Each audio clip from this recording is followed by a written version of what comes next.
முக்கியமாக நாங்கள் இருக்கிற இடத்துல எங்கள் பக்கத்தில் எதிர்க்க இந்த ஸ்ட்ரீட்டில் நாங்கள் நல்லாவே இருக்கக்கூடாது, நல்லா சாப்பிடவும் கூடாது, நல்லாவும் இருக்கக்கூடாது.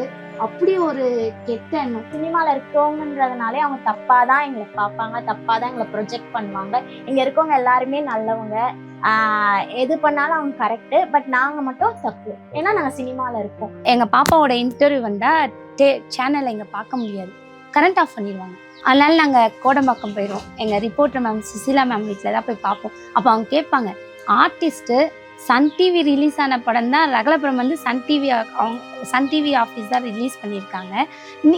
நீ போய் சொல்ல மாட்டேன், பேச மாட்டேன், அதுக்காக இன்டர்வியூ பார்க்கறதுக்கு இவ்வளோ தொலை வருவியான்னு கேட்பாங்க. எங்கள் ரிலேட்டிவ்ஸ் ஆகட்டும், இல்லை ஃப்ரெண்ட்ஸ் சர்க்கிள் ஆகட்டும், இல்லை என் காலேஜ் ஃப்ரெண்ட்ஸ் ஆகட்டும், யார் வரேன்னு சொன்னால் நாங்கள் வேண்டான்னு தான் சொல்லுவோம். ஏன்னா எனக்கு ஃபஸ்ட்டு எங்கள் வீடு இப்படி இருக்குது, அது நாங்கள் பார்க்க வேண்டான்ற சுச்சுவேஷன் ஒன்று. நாங்கள் எப்படி எவ்வளோ கஷ்டத்தில் இருக்கோம்னு வெளியில் தெரியக்கூடாதுன்றதுல ஒரு பர்டிகுலராக இருக்கு, அதுக்காக ஒன்று இருக்கும். இன்னொன்று வந்தால் இங்கே இருக்கிறவங்க வந்து ஒரு பெரிய இஷ்யூவாக ஆக்கிடுவாங்க.